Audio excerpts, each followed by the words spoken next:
It's time for the final word in sports all across the state. You're listening to Sports Talk with your hosts, Phil Kornblut, Will Pelagic, and the Professor Tom Hayes.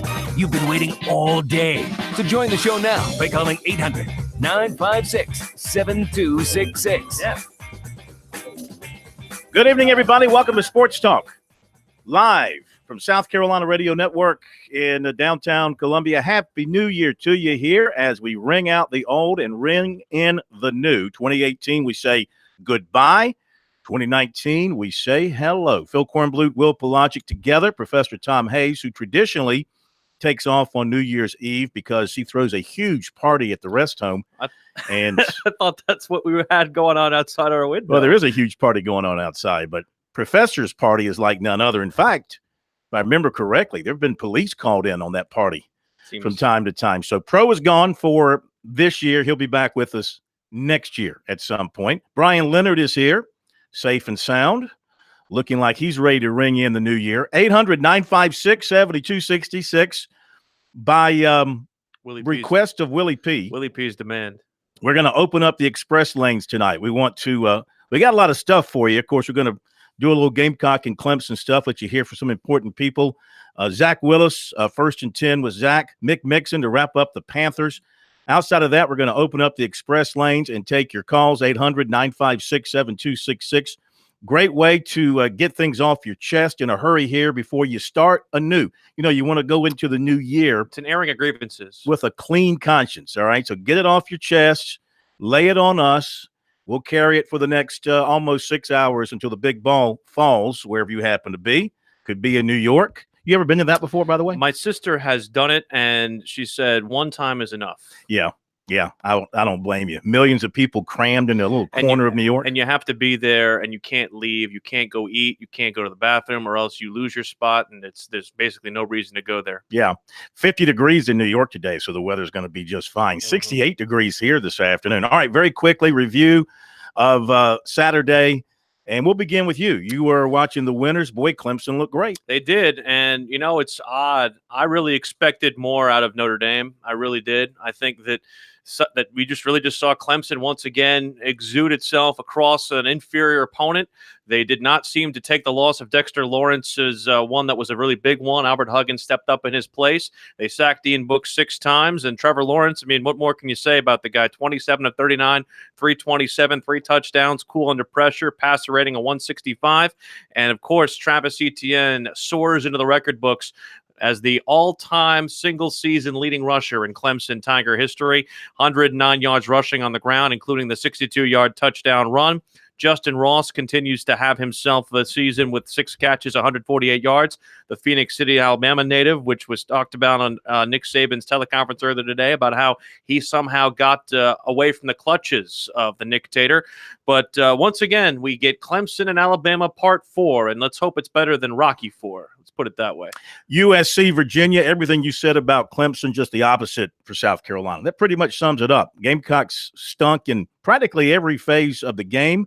Best offensive player was on the sideline in his jersey, but in warm-ups, they could have used Deebo Samuel. I'm not going to pin the loss on Deebo Samuel by any means because the defense couldn't get off the field. Perkins, the quarterback for Virginia, was really good. Zacchaeus, the receiver, was really good, and they had a good running game.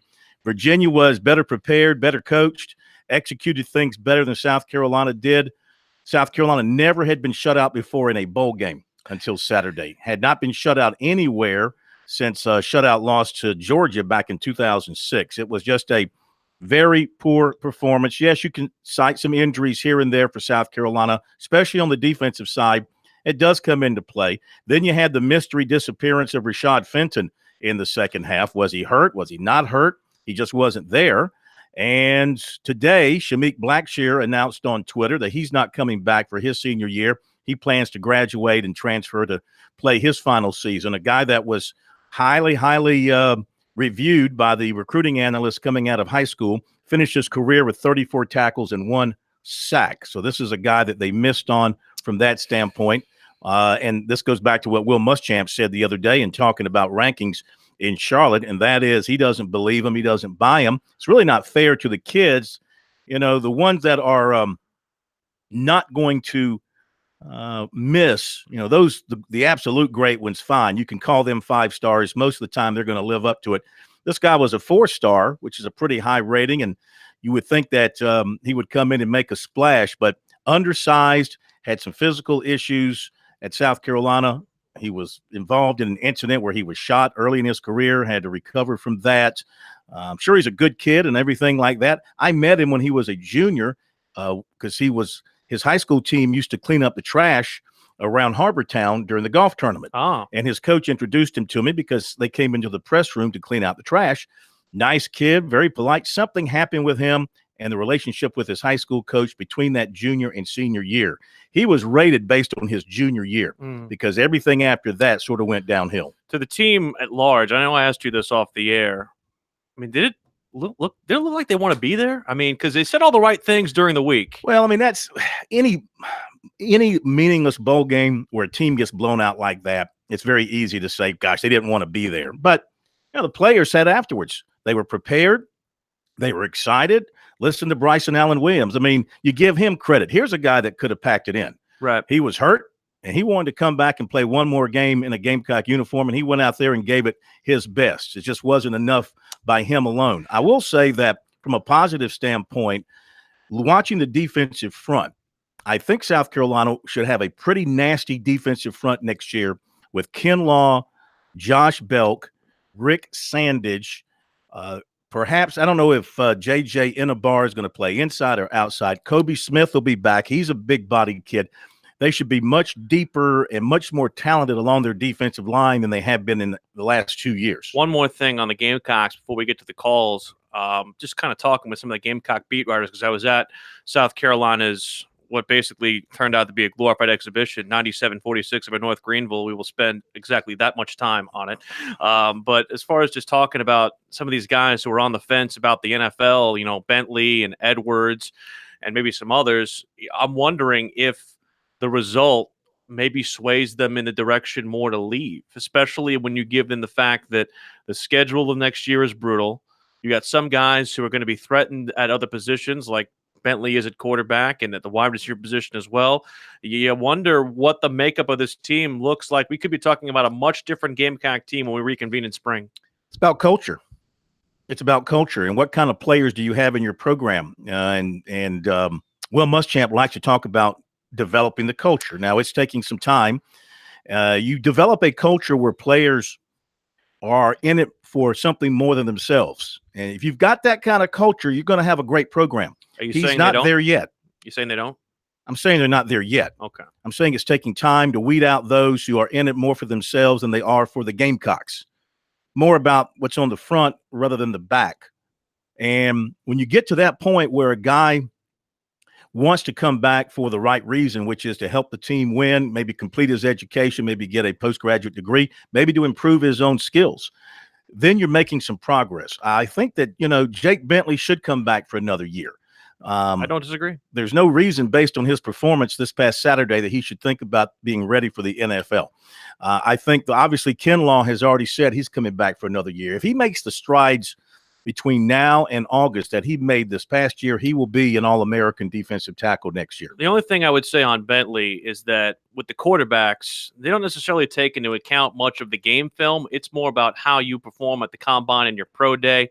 If he can put together a workout warrior type performance with this week quarterback class, maybe he does get himself some positive feedback. Best thing for him is to have Ryan Helinski in camp pushing him. You need somebody to push you. Right. And he's had nobody to push him. He's had the job since the, 6th game of his freshman year, and it was never going to be threatened from him. Now you got a guy who supposedly is one of the best quarterbacks in the country. We shall see.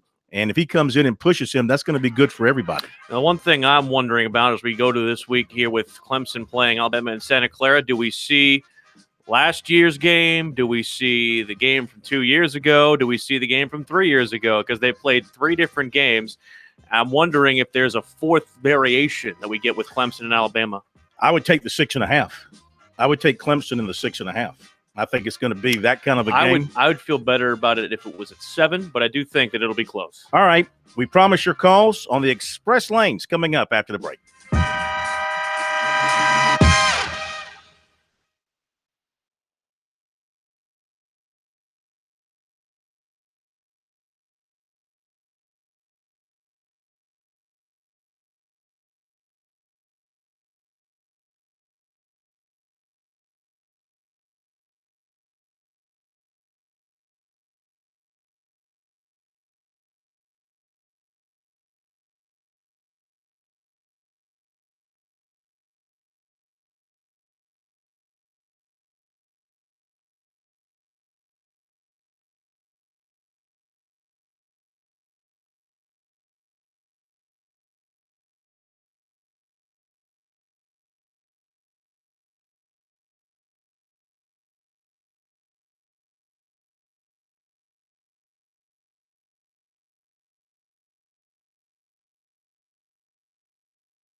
Sports Talk is the sports talk show of Main Street, South Carolina. From the coast to the mountains, we cover it all. The New Year's Eve edition of Sports Talk is underway. Will Pelagic, Phil Kornblut with you. We will take your airing of 2018 grievances, whether it's from this past weekend, anything, basketball, baseball, whatever.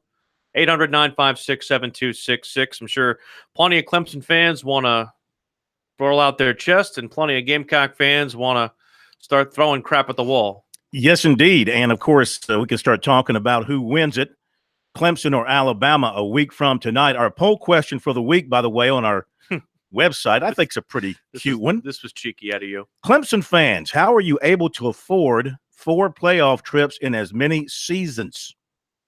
39% have responded. It's over 1,000 votes so far, so get on there and vote. 39% say they're burning their 401k. 24% say their parents are rich. 23% say I'm rich. And 14% say they took out a second mortgage. If you can get there, how about a GoFundMe page? 800-956-7266. We open up the express lanes now. That means you call in, we stop talking, we take your call, but you get 60 seconds, all right? So you got to get to the point. You got to be quick, and then you got to move on down the road, all right? That's the rules. We go to Keith in Aiken. Happy New Year, and welcome to Sports Talk. Hey, Phil and Will, I'll be quick. First, want to congratulate Clemson and just give them credit for what they've accomplished. Second, Saturday, as a Carolina fan, I was optimistic. After Saturday, I see us possibly being in the same situation Florida was in 2 years from now. And I'll hang up and listen. Well, I don't think you should be jumping off any bridges if you're a Gamecock fan. You got to look at yourself, all right? Don't compare yourself to the top teams in the country, the top programs in the country, because you're not there. Compare yourself to yourself, all right? Mm-hmm. And are you on better ground overall, despite the 7-6 record and the big loss in the bowl game? Are you on better ground in terms of personnel, in terms of coaching staff, and in terms of brick and mortar than you were? And I would say yes, yes, yes. I'd say you're better now than you were when he started, but I don't know if you are better now than at this point last year. I think there was a significant regression from the defense. I think that the offense got better. Injuries could have a lot to say about the defense. But I also think that there were other intangible areas where they just didn't seem all there. And there were plenty of games this year where they, I don't want to say quit, but didn't put forth full 4 quarters of effort. I'm sorry. We go to the express lanes. It's Mo in Rock Hill. I love people named Mo. Mo, Happy New Year. Welcome to Sports Talk. I'm going to name my next child Mo. Then your child has a very good life ahead of it. Thank you very much. Yes, sir. Happy New Year, guys. Mm-hmm. I was at the game Saturday. It was just really disappointing to see Carolina just totally outcoached and totally outplayed. I mean, Virginia blitzed the entire game, and I didn't see any adjustment on offense. Didn't see maybe a screen, reverse, anything like that. It was very disappointing. And I think, I'll make this quick, I think I speak for a lot of Carolina fans. We like Muschamp. We like his love for the game, his passion for the game, the university. We're just not sold that he is head coach material. 6 years of him being a head coach, and we are where we are, between Carolina and Florida. And I'm not all that sold on actually the coordinators either, offensive or defensive. McClendon had a good year. I just have a lot of issues. McClendon had a good year. He didn't have a good day Saturday. No. And he's right about, not adjusting. I thought maybe at halftime they'd make some adjustments like they did against Michigan when they came back and won that game and the other bowl game, but they did not make the adjustments. And then defensively, they coached them up not to run past Perkins when you put the rush. Don't be pushed to the outside and have to come in from his backside, because all you're doing is opening up big running avenues. Do you know when it almost seems like when a team doesn't have a plan? That's what South Carolina looked like. I'm sorry. Back on the express lanes we go. You asked for it. Stephen in Casey, Happy New Year. Welcome to Sports Talk. Thank you. The topic I'm calling about is the College Bowl Series playoff because I hear sports hosts say we're moving to 18 playoff. God, I hope not. I understand what we have now is better than what we had 3 years ago. My proposal is that we have a 16 playoff with numbers 1 and 2 getting a bye week. And if we did that this year, for example, we'd have Georgia in the mix instead of Herb Street and others saying Georgia needed to be in the top 4. I don't like having teams playing an uneven amount of games. It just doesn't seem right for me. And I think if you saw the way Saturday went, you saw every argument not to go beyond 4 because you're going to get more unentertaining football. And I already came across a lot of people, not just Alabama fans, Clemson fans, and people who I was in airports with all across yesterday. They're all saving their shekels for that championship game. Not a lot of people who are going to these bowl games at the semifinals are the true, actual, I would say, fans of that program. These are guys who have money, who have stacks, who can afford to just take their money and burn it in the wind. And by the way, it is expensive to go to that game in Santa Clara. I don't know what kind of presence Clemson is going to have out there, but I can tell you right now, I would not be surprised if that game on Monday night is empty. Yeah. Well, you had about 30,000 empty seats, right? 72,000. It's around that. The building was well filled, but it was not by capacity. As I was watching the game, and we're going to interrupt the express lane, so let me talk for a moment.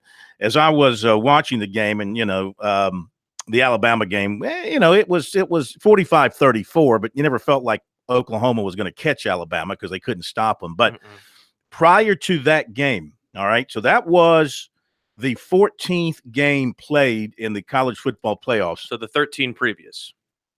Right. Well, I actually factored in, as I was watching the game, the score at that time. I factored in that score. So in almost 14 complete games, the average score of the semifinal games, not including the finals, not the championship games, just the semifinal games, the average score was 37-15.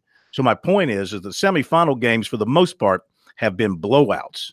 59-20, 38-0, 37-17, 31-0, 24-6. This year, 30-3, 45-34.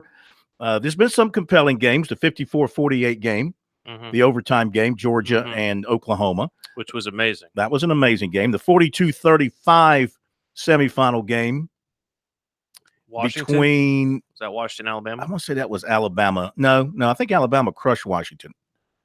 42-35. I didn't put the games down. I just put down the scores. But the point is that the semifinal games have not been compelling football by any means to this point. And if you're gonna spread it out to even more teams, you're gonna get probably more lopsided results. You want to see a similar game to the Cotton Bowl? Put Alabama against UCF in a quarterfinal game on a campus site at Bryant-Denny. And for those who are crying about Georgia, please, Georgia had their chance. Number one.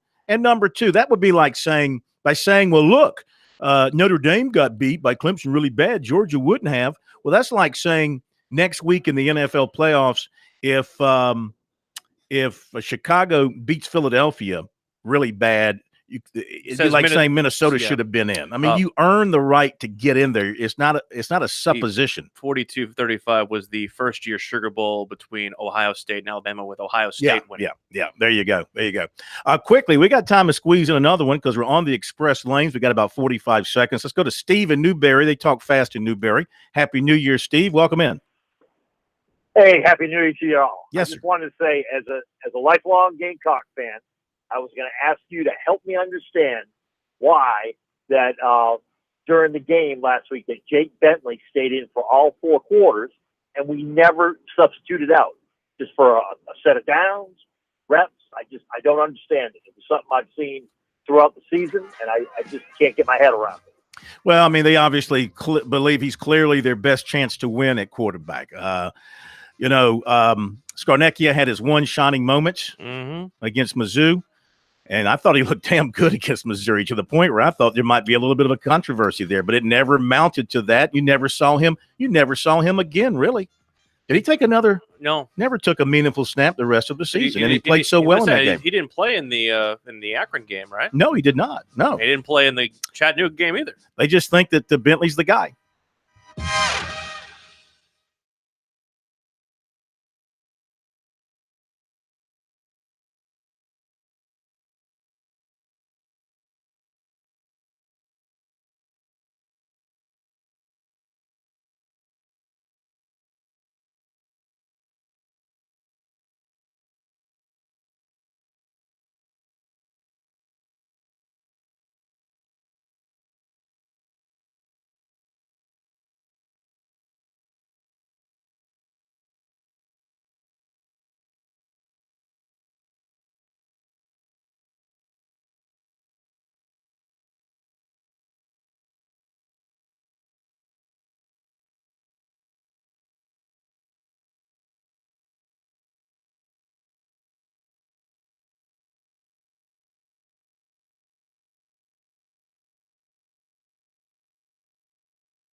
Talk South Carolina Radio Network. It is New Year's Eve.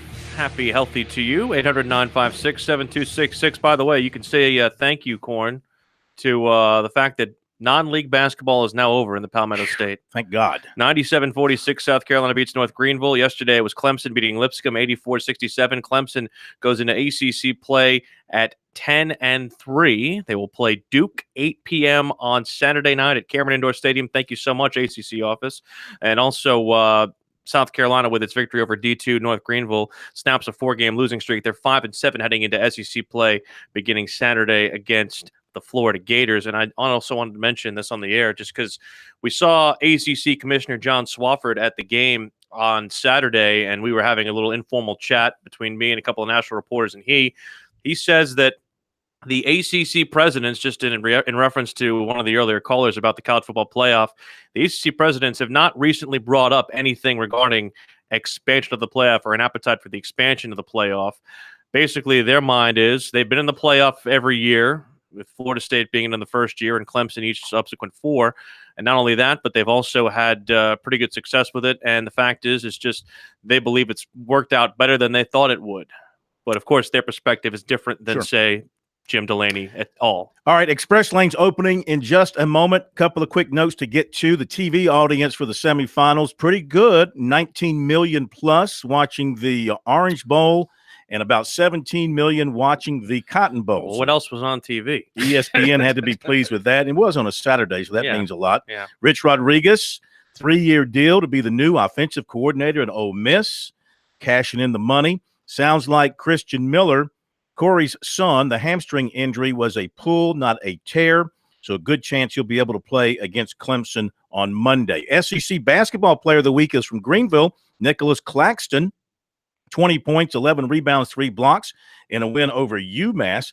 The ACC Rookie of the Week is from Wren, Trey McGowan's of Pitt, 16 points and 5 rebounds in a win over Colgate. The Panthers' opponents for next year, and we'll have Mick with us in his regular slot tonight. Home games: Falcons, Saints, Bucks, Rams, Seahawks, Redskins, Jags, and Titans. Another Redskins year for them, man. Road games, of course, the 3 in the division, and then Cardinals, 49ers, Green Bay, Colts, and Texans. Oh. Though that trip to Green Bay might not be anything to worry about unless we get the right guy in there. Boy, did we suck yesterday. Yeah, I mean, I covered a team that got shut out, and then my team gets shut out. It just I didn't even watch any NFL football yesterday. All right, here we go to the Express Lanes, 800-956-7266. You call in. You got your 60 seconds, and we stay relatively quiet. We go to Jay in Lancaster. Next up here on Sports Talk. Happy New Year. Welcome in. Happy New Year, guys. I all this talk about playoff, I just got a quick solution to that. You do away with the playoffs. You just put Clemson, Alabama. You play the best 2 out of 3. It's Alabama, Clemson, and it's everybody else. So you just do that. And it's like I told y'all the week before, Carolina Clemson week, Muschamp not dancing in Columbia. With the schedule they got next year, they'll be lucky to win 6. Most coaches in college football now get fired at 75. Muschamp not in the contention. I'll be surprised if they make You're happy with doing that. I'll be surprised if they make a bowl game next year. Yeah, it's going to be tough. They're going to have to rise up. But how about this, real quick, before we get back to calls? I mean, really, are we at a point now where there are only 5 or 6 really good college football teams? Yes. It's pretty much where we are, isn't it? Alabama, Clemson, Georgia, Ohio State. Oklahoma. Notre Dame. No. They didn't look good. They were 12-0, though. I'm talking about they were 12-0. You can't. They didn't look but good. They were 12-0, and they beat a bunch of good teams. They had a bad game. They got beat by a superior opponent. A bunch of good teams. They beat Michigan. They beat Stanford. They beat Michigan. Stanford. Well, I mean, they were good when they beat them. They were nationally ranked, I believe, right? Wasn't that early in the year? Let's go back and look. Anyway, there's really only about 5 or 6 really good teams. And look at the rosters for the Under Armour game and the All-American Bowl. Look at the number of commits in those games who are committed to those 4 or 5 or 6 teams. By the way, can we talk about how big of a snake Manny Diaz is at Miami? Sorry, got to go back to the Express Lane. Oh, come on. And it's Hank in Columbia. Hello, Hank. Happy New Year to you. Welcome in. Hey, how's it going? Good. Will must be prophetic because I was calling to ask. Corn, you know, I've been on the opposite side of you as far as his player transfers. But how did Manny Diaz go and under cover of night within 24 hours goes right back to his old school? Well, I mean, they're talking. If you had the about choice, players seriously, if you had the choice to be the head coach at Miami or Temple, what are you going to do? Now, really, seriously, for you and your family, huh? This is my issue though with the Corn though. They're talking about the players who signed in the period, not letting them out of their letters of intent. No, that's wrong. Simple. That's wrong. Yeah, that's wrong. And that's wrong. That's the problem. Right. I agree with you on that. That's wrong. Yeah. That's the But thing. nobody's going to, in their right mind, going to confuse coaching But- Miami versus Temple. But that's the thing. It's like that's why I keep saying I want the early signing period to move maybe closer to January so that we get the coaching carousel out of the way. All right. Sorry. Got to jump right in. Of course, you were done with that statement, weren't you? You had finished talking. You had stopped. Let's go to John in Ruby. I'm not falling for that. John in Ruby, Happy New Year. Welcome to Sports Talk. Happy New Year to you, man. I got a thought here. Instead of worrying about expanding the playoffs, why don't somebody look into the possibility of getting championships games more geographically located as compared to Alabama and Clemson traveling across the United States to the edge of the Pacific Ocean Nothing and you can hosting do the about game that. Yeah. Yeah, it's all part of the rotation. I mean, it's just where it happens to These- fall. These teams bid on these games years in advance. It's not something that you can really just put They in do at try- the end. They do try to geographically place you as close to home in the semifinals, especially starting Yes. with the number one Well, team. They get the preference. Well, the reason why they didn't take the preference is because they did not want to play Oklahoma in a virtual home game in Dallas. Probably wouldn't have Well, mattered. I mean, yeah, there ought to be, if they can expand it to 8, there ought to be somebody out there that can say, okay, we're going to set up this little thing here. And if these two are in the deep south, I mean, think if they played that thing in the Mercedes-Benz Dome in Atlanta, the crowd that they could pull in down Everyone there. was saying the same thing about it, but let me put it this way. I don't know why Santa Clara is even in this conversation because that's not exactly what I would call a college football hotbed. No, obviously they put the money down. Of course. Money talks, and people walk. In this case, people fly. Thank you very much for the phone call, 800-956-7266. Staying on the express lanes here on Sports Talk on New Year's Eve. Chuck in Greenwood, good evening. Happy New Year. Welcome in. Yes, sir. Happy New Year to y'all. Yes, sir. I just want to say concerning the playoff issue, and I am borrowing this from Coach Swinney, I'd like to see it go from 4 down to 2 because it's clearly evident in these playoffs that it's pretty much the same way every time. Also taking a chance of your best teams getting somebody hurt for the national championship. And So you want to go back to the BCS formula?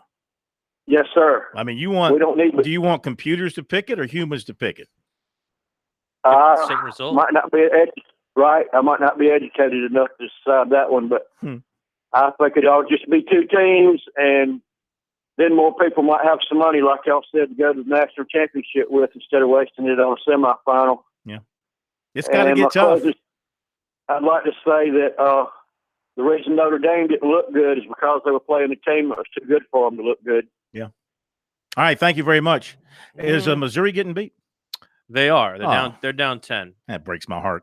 I know it does. I'm seeing a fan here on Twitter who got retweeted by our man, Bill Pollock. He says, I'm embarrassed as a Mizzou fan about ill-prepared coaching staff for playing Okie State after a month of preparation. They're only down how many? 10. Have they scored? Yes. Well, I mean, then what's his issue?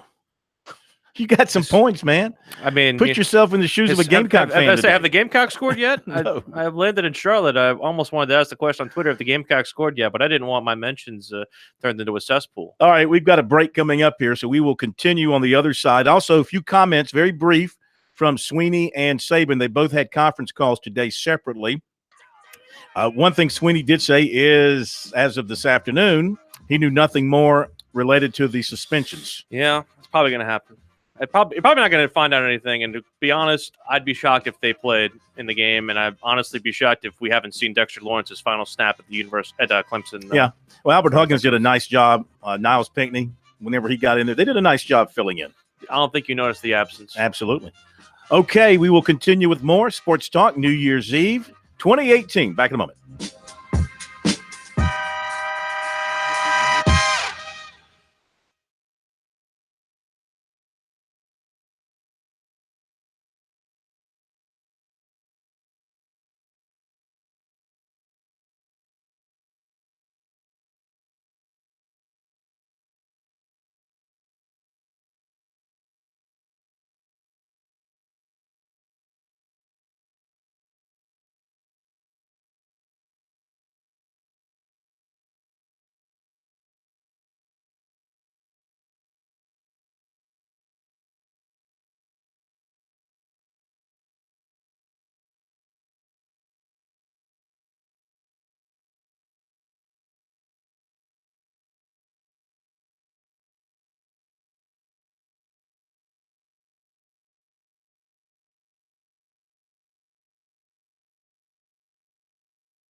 Now back to Sports Talk, South Carolina's most listened to sports talk show for more than 30 years.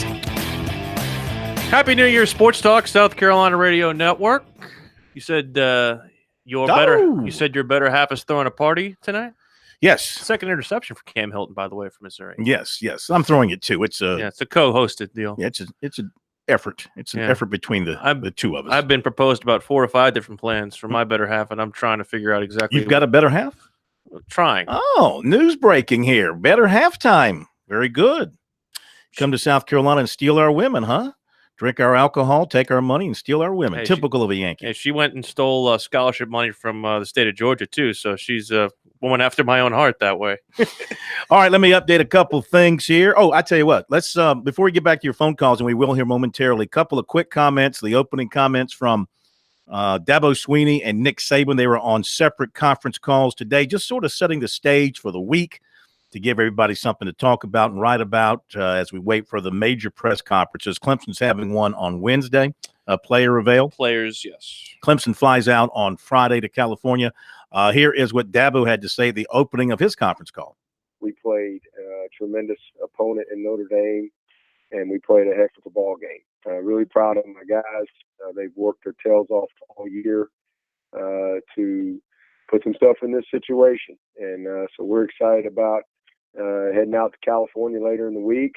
And, I think that this is clearly the two best teams in Alabama and Clemson. And it's going to be an exciting game. I mean, this is the way it should be. We know we've got a huge challenge. I want to congratulate Alabama as well for just another amazing year. And Coach Saban and what he's done, it's just they're hard to beat. And but we're excited about the challenge, and we're getting off and running with our prep, and we've got a short week to kind of get ready to make the long flight out there on Friday. But we're so thankful to have the opportunity to be a part of it. All right, Dabo Swinney. Now Nick Saban, his first comments from his conference call. Real opportunity for our players to be able to, play in the championship game again against an outstanding Clemson team. Coach Swinney and his team have had an outstanding year, and being 14-0 in ACC camps, and they got a really nice group of players on both sides of the ball. They're a complete team in terms of their offense being very productive, averaging 44 points a game and 530 yards. And the freshman quarterback Trevor Lawrence has done a fantastic job for them, all year long. They got great balance on offense in terms of their ability to run and throw, and talented group of receivers. Their defense is, one of the best defensive teams in the country, in lots of different categories. And they got a really good front seven, and they're very well coached. And, this is certainly a complete team. But again, our team is very excited about having the opportunity to be in the college football, championship game again. This is several years in a row we've had to play or got the opportunity to play Clemson, which is one of the great programs in the country right now. So we're certainly looking forward to the challenge. All right, there you go. By the way, if you want to take a look at the ineptitude that you're going to have in the college football playoff final with the officiating, that's Big Ten officials on the field, and they missed a blatant targeting call on the field. They're going to get it right after review. But talking about the Missouri game. Yeah, that's basically what you're looking forward to with the championship game. Big Ten officials have it? Mm-hmm. Okay. Yay. Quickly, some recruiting notes from the weekend, early part of this week. Running back Jerrion Ely, Jackson, Mississippi, told Chad Simmons of Rivals at the Under Armour game he'll take an official to Clemson January 11th, one to Ole Miss 2 weeks later. He's already taken one to Mississippi State. Those are his 3, unless he visits Southern Cal. He's been committed to Ole Miss, also highly regarded baseball prospect, projected as a high first-rounder this summer. So we talk about the All-Star games. You've got the Under Armour game in Orlando, January 3rd, 6 o'clock on ESPN2. January 5th in San Antonio is the All-American Bowl on NBC, 1 p.m. kickoff. Clemson signees in Orlando are cornerback Andrew Booth, defensive lineman Tyler Davis, cornerback Sheridan Jones, and linebacker Brighton Constantine. USC's signee in the game is defensive end Zach Pickens. USC targets cornerback Shiloh Sanders, whose dad Dion is one of the coaches, and defensive lineman Jaquez Sorrells are also in the game. Clemson signees in San Antonio, offensive lineman Will Putnam, linebacker Kane Patterson, receiver Joseph Nata. Yeah, Nata. Or I'm sorry, it's Ngata. They actually call You think it. it's Ngata? That's what they said. I've heard it. Okay. Joseph that was Ngata. something that was clarified on signing day, which I thought it was like Haloti Nata, but it's actually Ngata. Running back Ches Malusi and receiver Frank Lanson. USC signees in the game, cornerback Cam Smith, quarterback Ryan Helinski, USC target, cornerback Chris Steele also in that game. Looks like USC Florida probably the top two with him. Oregon also making a push. He did not sign this month. He'll announce during the game on Saturday. 2020 quarterback DJ Uiagalelei, Bellflower, California, announcing a top 7 today. I haven't seen it yet. I've double-checked. Of course, he visited Clemson twice. I think the Tigers are locked to be on that list. 2020 offensive lineman Seth McLaughlin of Buford, Georgia, has Clemson USC offers. He's releasing a top 5 soon. USC Clemson target 2020 receiver Zevion Capers, Alpharetta, Georgia, released top schools on New Year's Day, tomorrow. And Clemson offered 2020 5'11" point guard Davion Smith of Loganville, Georgia. Wichita State, Florida, Georgia, Georgia Tech, and others also have offered him. There you go with recruiting. Check it out on our website, SportsTalkSC.com, on Twitter. Use the hashtag STRecruiting, and we'll have another recruiting podcast up for you here in the not too distant future, maybe tomorrow. Oh, that's news. And don't forget that we're now putting the show in podcast form for you. Yes. Very simple, very easy. Go to SoundCloud and subscribe and follow it that way, or take it off Twitter. Very consumable. Yeah, it's just very easy. You can listen to it and roll right through the program. There's a lot of different ways to hear us, but that's a good way. Commercial free. For now, it is indeed. Back to the phones we go, 800-956-7266. We go to Jared in Greenwood. Jared, Happy New Year. Welcome to Sports Talk. Same to you. I was wondering why they let Samuel stand on the sidelines at the ball game Saturday with a Carolina jersey on. And another question, I'll hang up and listen to another question, is Dexter Lawrence going to be eligible to play in the championship game? I'd be surprised on the second part. First part, now you know how I feel about this, so, I mean, I'm pretty staunch about it. If it were me and I was a coach in position of power and had enough wins and enough backbone to do it, I'm not picking on this individual or this school. I don't care who it is and where you are. I wouldn't allow it. I'm sorry. That's just how I feel about it. You know, I see a Bryson Allen Williams bust his tail to come back and play in a game. You know, it's not like this individual, Debo, is projected as the number 1 pick in the draft. Even then, I would still frown upon it. I believe you don't quit on your team under any circumstances when you're healthy to play. I just don't believe in that. And I know to a lot of people that rings hollow because today's society is different from the world I grew up in and the kind of sports that I followed growing up, and the coaches that I followed and listened to growing up would never, ever. They would say, son, you want to quit?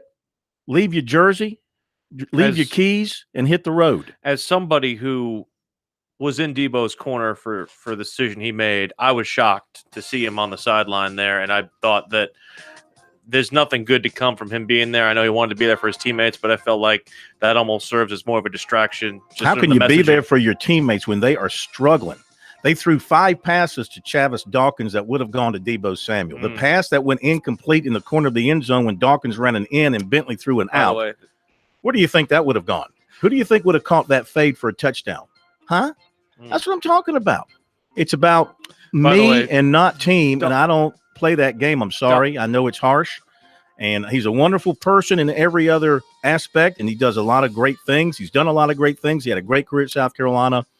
I don't think anybody should quit on their team in that manner. Dawkins on that choice route, by the way, where he went in and instead of going out, that was oof. They didn't miss Debo Samuel any more than they had at that point in time. Not picking on Dawkins, but he made a nice catch on a nice deep ball about 4 yards out of bounds where he could have stopped and stayed in bounds and caught it. True. Lost his place. Top of the hour.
Round 2 of Sports Talk up next with your hosts Phil Kornblut, Will Pelagic, and the Professor Tom Hayes. Don't leave us hanging. Join the show, 800-956-7266. Welcome back in Sports Talk, South Carolina Radio Network. Happy New Year to everybody across the great state of South Carolina. Hope your 2018 was everything you wanted it to be, and 2019 will be even better. Certainly was for us here at Sports Talk. Gained Had an a great affiliate? year. Gained an affiliate? One? Just one? No, Well, we did more than that. More than a couple. Yeah. We welcome them all, and we welcome in more in 2019. Listenership grows. Followship. Periscope. Is followship a word? Followers on Twitter continues to grow. That number. Periscope continues to grow. So all things point upward and on to big things here in 2019, which is now roughly about 4 hours and 53 minutes away. Our clock here is counting down, synced up with the big clock in New York City. 800-956-7266, a dandy of a game at the Liberty Bowl. 35-33 Oklahoma State, who just actually attempted a fake punt on its own 32-yard line and did not make it. Missouri now driving. They just got stomped on a 3rd and 1. And now will possibly have either a go for it on 4th down decision or a chance to attempt a field goal to go up 1 with possible meltdown from Oklahoma State, who had a 35-19 lead at one point in this game. By the way, I like the call, and Zach Willis will be with us here coming up 1st and 10 with Zach. I like the call that South Carolina made early in the game to go for it on 4th and 1 and throw the little pass to the back coming out of the backfield. I mean, if it had been executed properly, it would have been a huge play. Now, you can question the personnel because Rico Dowdle has not shown that he is a good receiver out of the backfield. Maybe their best receiver out of the backfield is playing cornerback in A.J. Turner. So if they had executed that properly, it would have been a nice pickup on 1st down, would have given them some really good momentum early in the game. I liked the call to go for it. I would have ran it personally. I would have given it to Mon Denson because as an SEC offensive line, he wasn't in the ball game. I'm saying, if you were an SEC offensive line, you should be able to get 1 yard against Virginia's defense. Should. Well, they did later in the ball game with saying. Mon Denson, but that was then and that was then. And I liked the call. I thought it was you just got to execute. Bentley threw the ball too high. He's got to put the ball in where the running back can catch it. It's just simple as that. It was all downhill from there. Back to the phones, 800-956-7266. Express lanes are still open for a few more minutes. No charge. No stop signs on the express lane as we go to Stan, the Tiger Man, here on Sports Talk. Happy New Year, sir. Welcome to Sports Talk. Happy New Year, and God bless y'all. Phil and Will, y'all always do a good job. Enjoy the show. Try to listen to it every night. Thank you. I tell you, it's good to be a Tiger fan. Done real good this year, and even if we don't win against Alabama, still won't think no less of the team, because I'm sold on Dabo. We got a good man. You got to have the good leader. You need, good recruits and all, but you got to have somebody to lead them. And not that I'm knocking Muschamp, but one of the callers called in, and I don't know how, well he is as far as material to really take them up where they need to be. But anyway, even the basketball, we've done good. Took in-state, game in basketball and football. And look at Deshaun Watson, what he's doing there with the pro. Just got a lot to be thankful for. And bless y'all, and y'all have a good, happy New Year. Thankful for taking my call. Thank you. It just gets better and better for Clemson. I mean, it really does right now. And they are red hot in practically everything. Even their women's basketball team, which has been awful, has gotten better. We'll see how they are in ACC play. And just going well for them. I can't remember if this was Thursday or Friday. No, he said this Friday. Dabo said, we're not going to win the national championship every year, or we're not going to be in the college football playoff every year. I can't envision a year when they're not going to be, given the way the conference looks and given the way they continue their upward momentum. Mark and Aiken, welcome into Sports Talk. Happy New Year to you. Thanks for calling in. Hey, Happy New Year to you guys. Listen, I was expecting something similar to what I guess the bookmakers had made on the Cotton Bowl, a 35-27 game, something like that. And because we didn't have that, because Clemson looked like, they just smothered, Notre Dame from the get-go all the way across the board.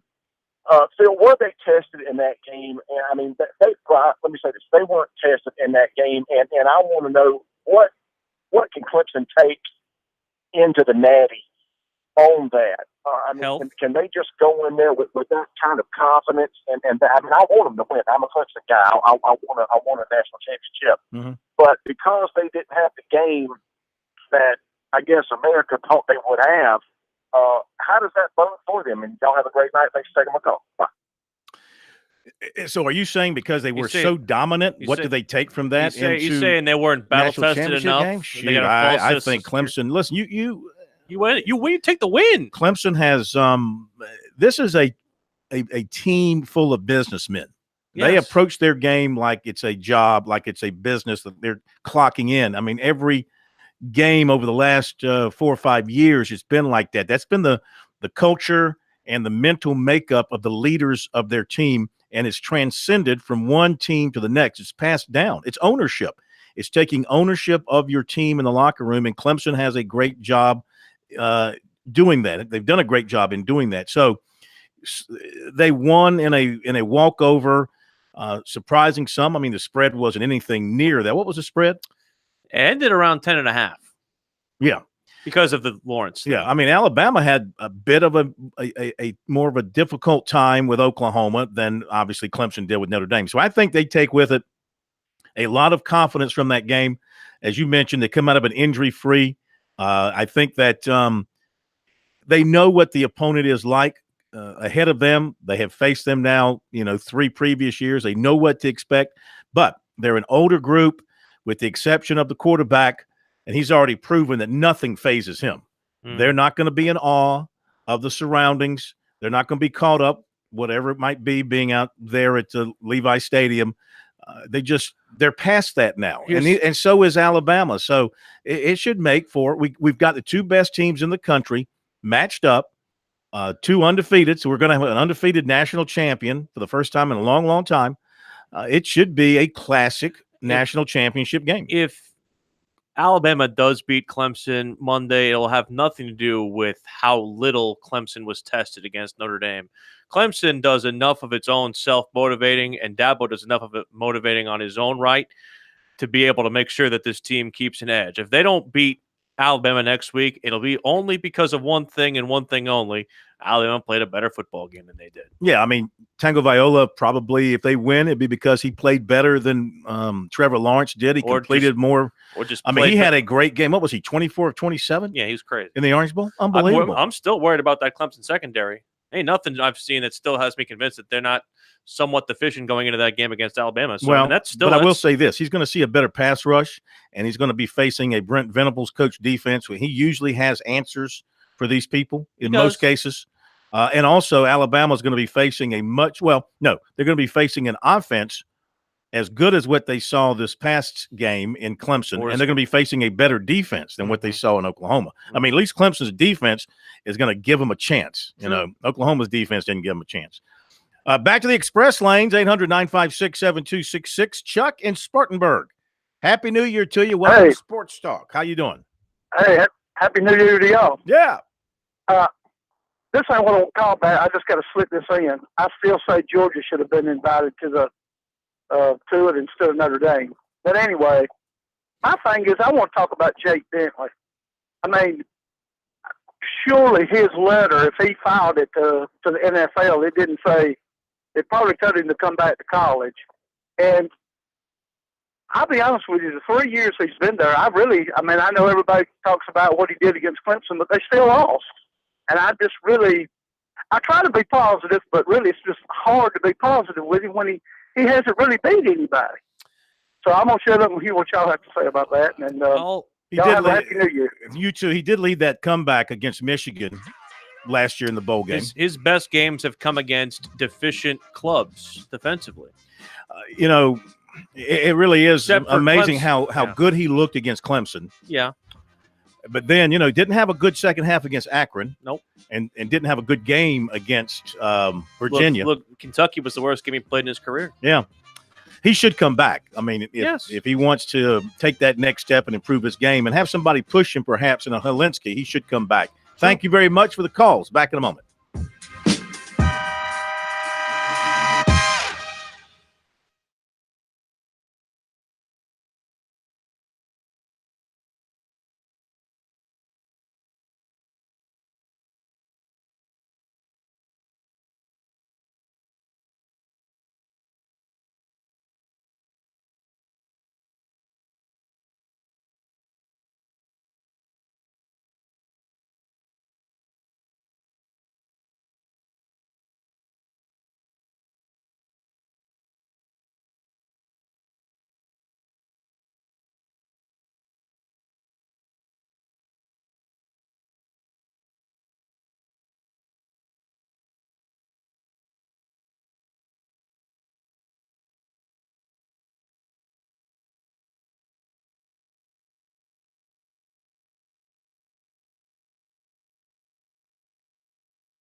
This is the place to talk Tigers, Gamecocks, and more. Sports talk across the state on the South Carolina Radio Network.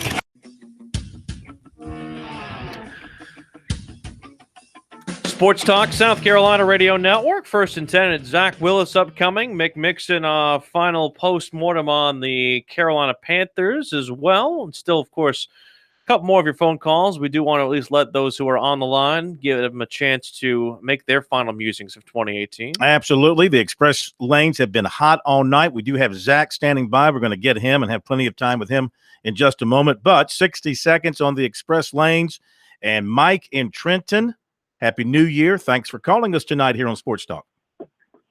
Happy New Year, guys. Great show. Thanks for taking my call. Yes, sir. Be real quick. I'm a Clemson guy, but I really believe they got the best team that they've ever had up there, top to bottom. I'll hang up and see what y'all guys got to say. Thanks. I mean, I don't want to say ever, but it is probably the most talent-laden team with the highest ceiling that they've had. You look at them, and I mean, place kicking's been a little bit shaky here. Didn't Hugo miss an extra point and a field goal? Punting, yes, has been bad. Punting's been okay. No, not great. Not really good. Yeah. But offense, defense up front, a little bit of a scare sometimes in the secondary. We'll see how they play against Alabama. But hard to find a Clemson team overall deeper and better than this one. I'll say this. The skill position players and the front seven I would take them over anybody's front seven and skill position players anywhere. This probably it's directed at me. Is our last caller of the year. And why in the world do we want to end on this note? Because I love this guy, and I hope he feels the love as we welcome Vern from Bishopville. Happy New Year, and welcome to Sports Talk. Hello. I love you too. Thank you. Hi, Vern. Oh, you're welcome. Oh, hey, how you doing, Mr. Pelagic? How you doing? I'm good. I hope you are. Good. No, I just wanted to, just call and let everybody know, I was thinking about you, but come down to Clemson. Clemson got a problem to solve. That steroid stuff. That enhancement stuff. Yeah. Maybe they're a pretty good team, but they're digging into that stuff. And more people taking that stuff than those three that got suspended. And y'all have a happy New Year. And thank you for your service. You got Good it. night. Thank you. Love you, Vern. Love you. Surprisingly lucid from Bishopville. Bishopville's got that hog farm out there. It's hard to breathe sometimes, especially when you're riding down I-20. But we wish, they got a big old hog farm out there. And Zach knows about hog farms. We'll bring him in a second.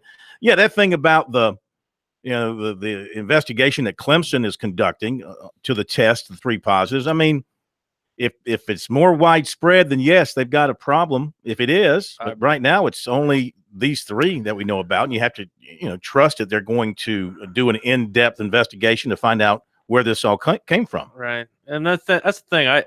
The fact that we haven't heard now, and that we haven't heard Clemson say outwardly one way or the other how it happened, makes me wonder again about the appeal process, because if they knew, they would be trumpeting it and shouting it from the hills, but they're trying to, of course, put it in a situation where they don't want to have it in a situation where someone has to roll. Yeah. All right, let's welcome in a man that does know a hog farm or two from a pig farm. It's Zach Willis. He grew up in McCalls. He's got to know the difference. Zach Willis, 1st and 10, first up on the week. Give him a little bit more than 10 minutes tonight. We got a lot to talk about. Happy New Year to you and your family, sir. Good to have you with us. Happy New Year to you guys, and there is definitely differences in hog farms and pig farms. I knew that you would know. Well, let's begin at the top, and it's easier to do that. I mean, Clemson, what can you say, man? They were just awfully, awfully impressive. Well, they did everything that we talked about. They showed character. They didn't let, not having big boy in the middle there. He wasn't there. It didn't hurt him. They didn't hurt him at all. Incredible defensive performance, tremendous game plan, and great discipline by the defensive backs. Thought they were really impressive there. And then, on the offensive side, they kind of feel you out, and then they go for the jugular. And when they strike, they're like a diamondback rattler. It's fast and it's lethal. They figured out who they could pick on, and they went to work on them and did an incredible job. See, that's the thing. When Julian Love went out of that game, and once Clemson took notice, I mean, they started picking on the runt pig, and they do that better than anybody in the country. Oh, yeah. Well, I mean, the thing about they've got two wide receivers that are elite level, and probably about 5 more that are just below them that are right there. And one of them happens to be a true freshman from Alabama. Mm-hmm. The other one's from Knoxville, Tennessee, basically.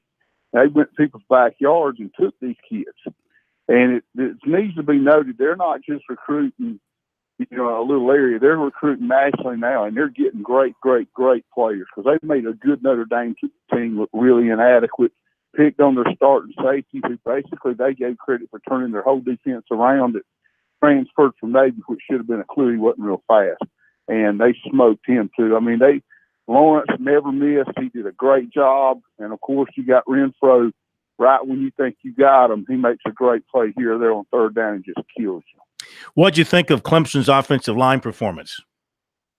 Solid against a good defense. It was not dominant until late. They wore Notre Dame down.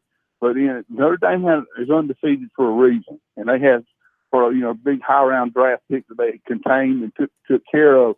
But, and then at the end of the game, ETN came out with another big, long run, had a huge night. His average per carry is insane right now. Mm-hmm.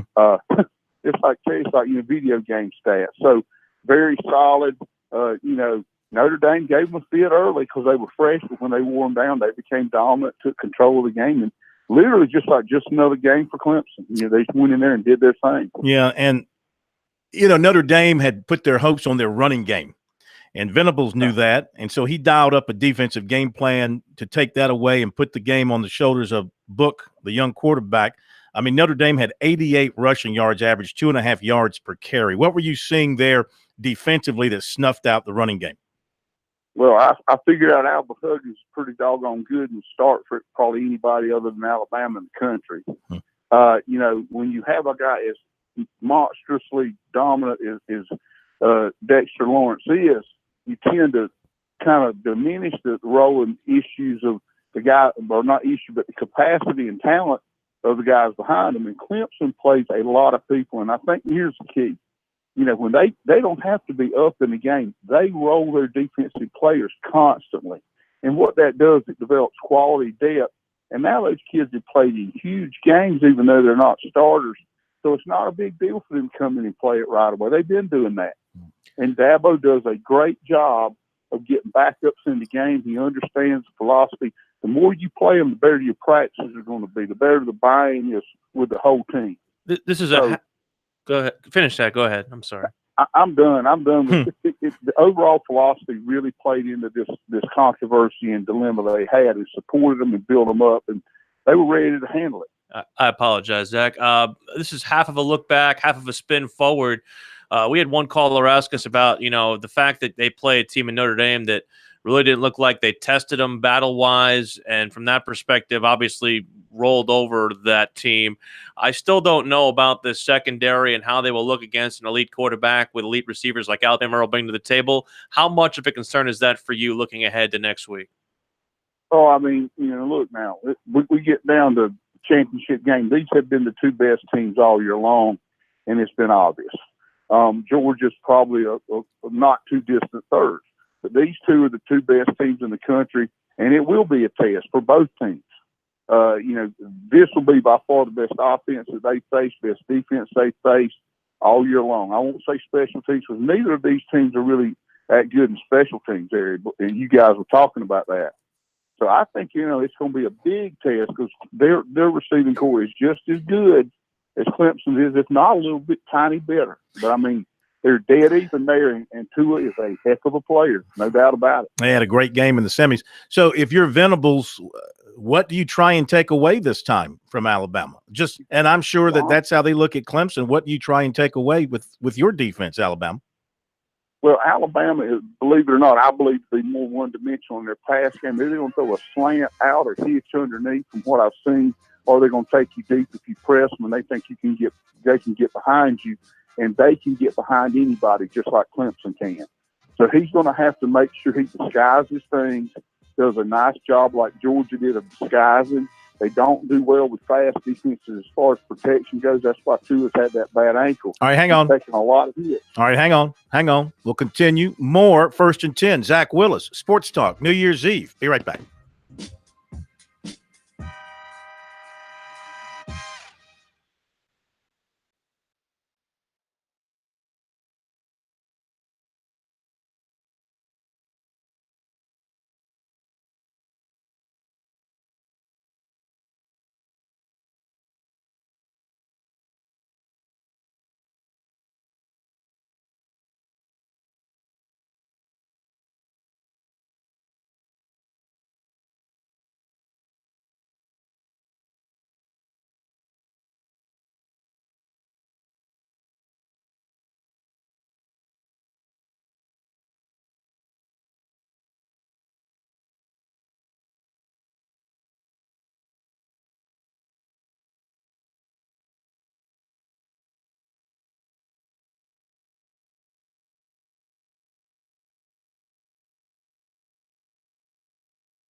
Sports Talk South Carolina Radio Network.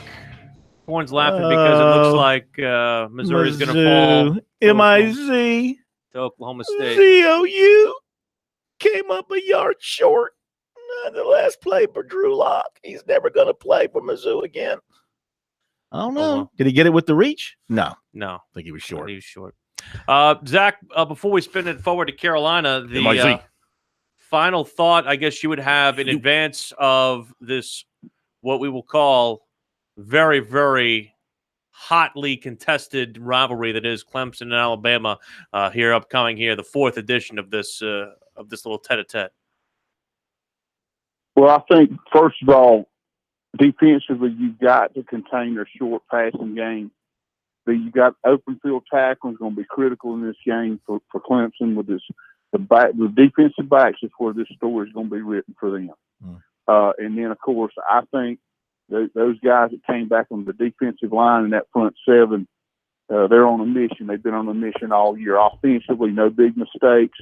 Establish the running game. Stay patient like you did in the last game. And the play-action game will come into play midway through this ball game and could win it for them at the end of the day. Trevor Lawrence has been fantastic. I was thoroughly impressed with him. All right, let's switch gears. South Carolina losing, shutout for the first time ever in a bowl game, 28-0 to Virginia. Hard for Gamecock fans to stomach losing to a middle-of-the-road, if less than that, ACC team, but that's what happened, and that's where South Carolina is. As Muschamp likes to say, you are what your record says you are. So 7-6 puts them sort of down towards the bottom now of the SEC after this year. Did a lot of good things this year, but nothing really good on Saturday. What did you see top to bottom with them? Why did it turn out the way it did in your eyes? Well, first of all, there's a poor fundamental performance. They had a total of 22 missed tackles in the game. And most of them were big play. I mean, where it ended up popping bigger. They had a sack, a wide open sack, and they're missing those guys. And a lot of the seniors were missing tackles. It wasn't just freshmen that we all hear about. And so defensively, 22 missed tackles, you're never going to win a game doing that unless you've got Oklahoma's offense. Yeah. And they certainly do not. So that was the first huge thing that stuck out to me. And then the drop passes, of course. And the performance up front of the offensive line, you and I were texting back and forth about play calling and especially like that fourth down early. And you favored going – you had no problem going for it, but you favored a running play there. But, I mean, I think maybe they were concerned that their offensive line couldn't handle Virginia's defensive front. Looking back, they ran sneak later after they made it easily. I only had an inch to go, literally 1 inch, and did not want to sneak it up in there with a 6'4", 225-pound quarterback. Well, if you want to call the pass play, that's fine too with me. That's not my first choice. But why would you put the worst receiver on your whole team, put it in his hands? He's a good running back, good tailback, but he had a huge drop against Georgia. It was popped up there, returns for a touchdown that literally they never recovered from in that game. They never recovered from this drop pass either. They've got plenty of kids. Mon Denson's got a great pair of hands for a power back. Throw it to him. But coordinate the game. There was no coordination on either side all day long. And 28-0 to a team that gave up 64 points in its last two games on defense is just not good. Yeah. There's nothing positive about it. I know that there's very, very it's a hard way to quantify this, and it's hard even to quantify it when you're not there, Zach. But, I mean, just from the standpoint of where they were, I don't know if South Carolina didn't want to be there or there's a question of motivation, but just when you think about the fact that they're in Charlotte, it didn't really seem like the body language was great, and a lot of the preparation standpoints didn't really lead to a lot of adjustments. I wonder where the motivation of this football team was. I don't know how you felt. I mean, looking at it, I can't disagree with you. Well, obviously, like you say, we weren't inside the team. We don't know what's going on, but we had a big discussion about Debo, and I said, well, it came to me. Well, he watched, their big left tackle in a mud hole, a game over, get his leg broke in the fourth quarter when he should have been on the bench. And the message sent there is I don't care about players. May not be intentional, but, How about the kids sitting on the bench? How about Scarnecchia getting a few reps here and there when you got a game locked up? How about getting him in yesterday to see if he can do something? Once it's 21-0, Bentley's coming back. Don't get him hurt too. Mm-hmm. There are a lot of considerations here, but I think Debo Samuels and his people, family, whoever's talking to him, look at that kid getting his leg broke, the Bailey kid from Somerville, and that killed his draft possibilities. Okay, that's a huge. It hurts that kid big time, and he's their best offensive lineman, and it killed him in this ball game. Mm. So mentally, think about that locker room. Now, mentally, you see that you're saying, man, I could have been in play. I work just as hard as they do. That's what these players are thinking on the bench. Then one of their leaders goes down, and the other leader says, "Hey, man, I don't know if I'm gonna get taken care of or not. I'm out of here." And he stands there in the jersey on the sidelines, and that cannot be good for morale. I don't think anybody will disagree with that. Yeah. There's no way that's good for morale in any way, shape, or form. Now, let me ask you this. South Carolina has had this problem ongoing for a while, not just against Virginia, but we're talking about Virginia, a 7-win team, middle of the road. They made the quarterback Perkins truly look like a Heisman Trophy candidate. Yeah. And the possession time, 42 minutes to 17 minutes, 11 of 17 third down conversions, throw in 1 out of 1 on fourth down. That's 12 of 18 conversions. That's why they kept the ball so long. That's why they had 79 plays, 20 more plays in the Gamecocks. What is the problem there defensively? Was it simply the case that they were over rushing and leaving their lanes? They talked about that after the game, and they were looping around and creating the openings for him. Did they not have a spy? Were they just out of players? Did the injuries finally just catch up with them on defense? They never had a spy that I saw. He should have Clemson did a great job of putting Simmons in, number 11, on the quarterback from Notre Dame, who's probably a better runner after looking at both of them play. Not take anything away from the kid from Virginia who played well but had a bad ankle, as we know. And they just got blown back on the defensive line. There was never any pass rush pressure until late in the game.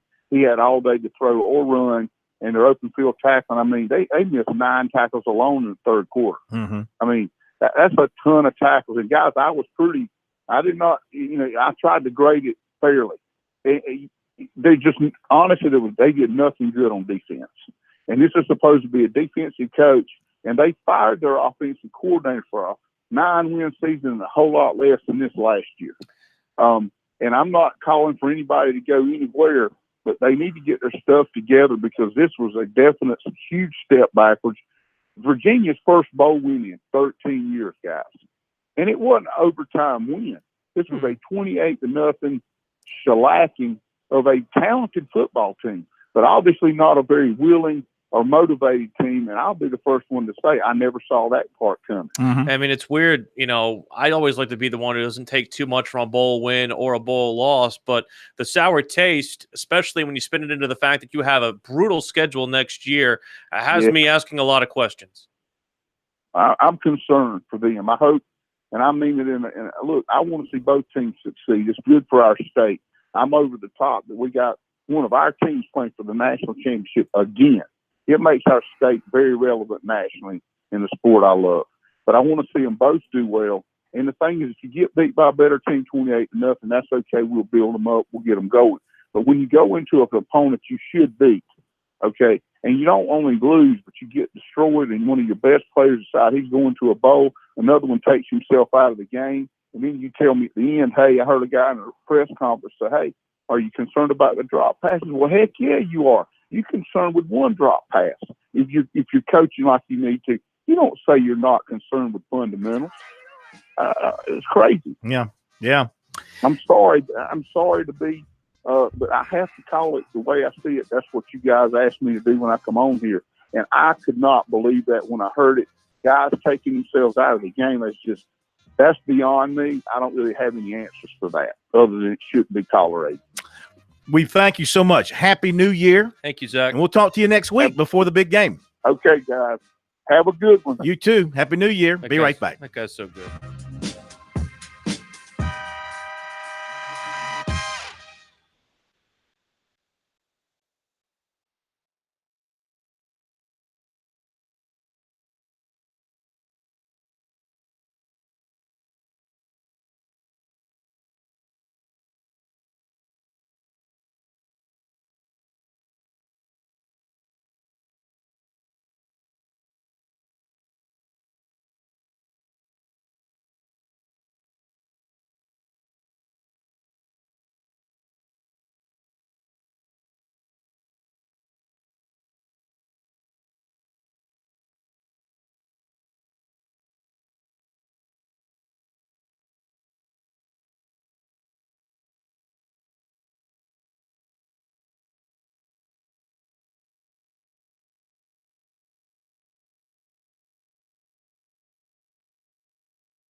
Cameron Artis-Payne from Auburn. 4th year back, getting a chance here in New Orleans. Artis-Payne up the middle.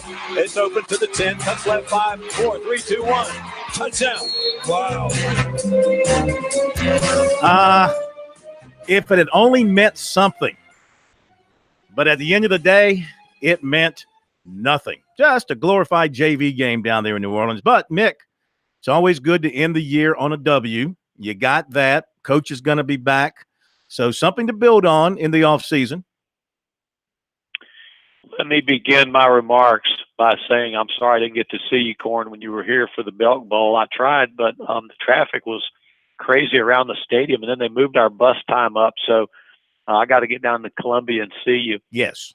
But that was my bad. It's okay. But I think the Panthers, it's hard to know. I mean, in a way, I hear you. It's kind of a win. I mean, it almost felt like a preseason game. But then in another way, with some guys fighting to get noticed. And, Artis-Payne, the clip you played is a good example. He's been behind the Energizer Bunny McCaffrey. Artis-Payne thinks he can function and make yards in an NFL backfield. If not in Charlotte, then maybe somewhere else. And, he'll have some good resume tape after that Saints game. Yeah. Well, you say goodbye to some people after this game, right? Got some veterans who are departing, and there may be others, and maybe you got some others who are kind of on the borderline about what they're going to do. 12 players on the Saints roster for the Panthers are 30 years old or older. And I think maybe the age kind of caught up with Carolina a little bit during the season. So it was a little awkward because Coach Rivera basically bid farewell to Julius Peppers in the postgame. But then Peppers has not yet decided that he is going to retire. Mm-hmm. So there was a little backfilling and backpedaling on that. But I think that the 2019 Carolina Panthers are going to look a lot different. I mean, obviously some key pieces, and we know the names, Cam Newton being chief among them.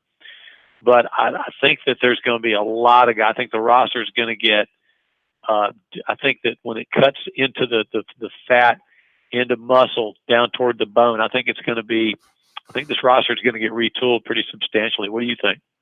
I would imagine so. I mean, you got new ownership and relatively new direction inside the front office. I am glad they're keeping Rivera. I like a team and an owner that will hang with a guy who's a good guy, who seems to be well-liked, not just because he's good with the media. I mean, I know we're influenced by that, but he just seems like a good guy, and you can win with him. I mean, you were 6-2 at one point this season. Let him fix it. Give him a chance to fix the staff, fix the whatever personnel's given to him, and see if he can right the ship. Yeah, I agree. I mean, it's psychotic that Steve Wilkes was only given 1 year in Arizona with the talent. I mean, the whole reason he was hired was because they were losing. So is he going to just turn it around in 1 year? That he was only given 1 year is upsetting. Who do you think the Packers are going to target? Seems like they're going after Josh McDaniel from the Patriots, number one. I've heard that. And also the recently fired Adam Gase from Miami is another. I think he has some history with the Packers. So those are a couple of names. Of course, they've interviewed a couple. Pagano was one. And they also interviewed former head coach of the Detroit Lions, used to be at Wake Forest, Caldwell. Good guys. Could live with all of those. But I think of course, McDaniel flamed out once before as a head coach. Denver. Yeah. Yeah. As far as just back to the Panthers, Mick, what do you find is the biggest need for this team in the offseason?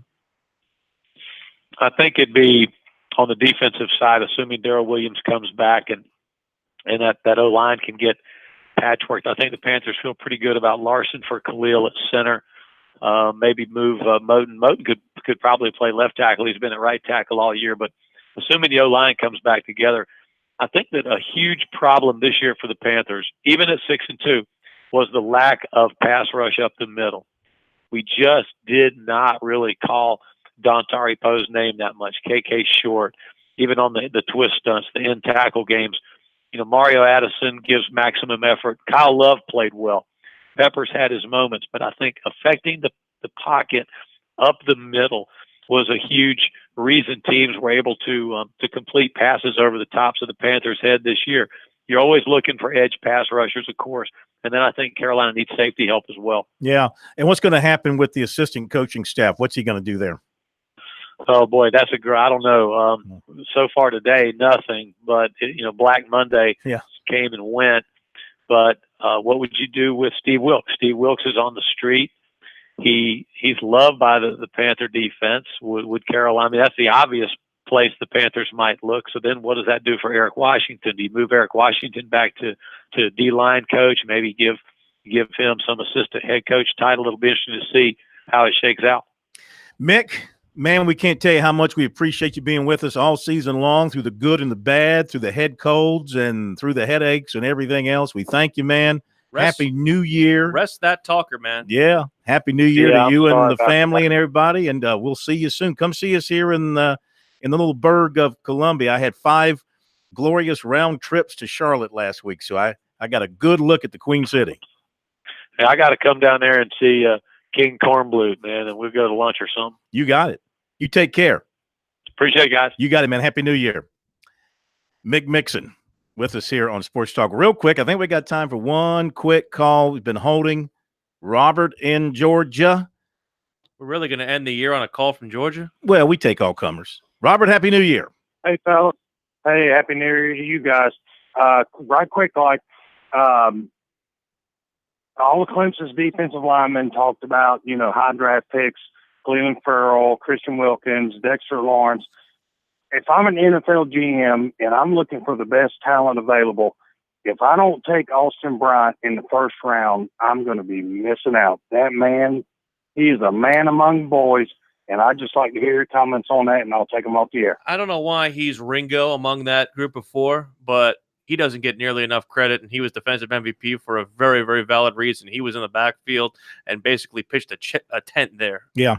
A quality player, came back from an injury a couple of years ago, could have left, stayed with it, and he'll be picked early enough. He'll have his chance in a camp somewhere. He'll be a second-day pick. Yeah, absolutely. Hey, thank you for the phone call.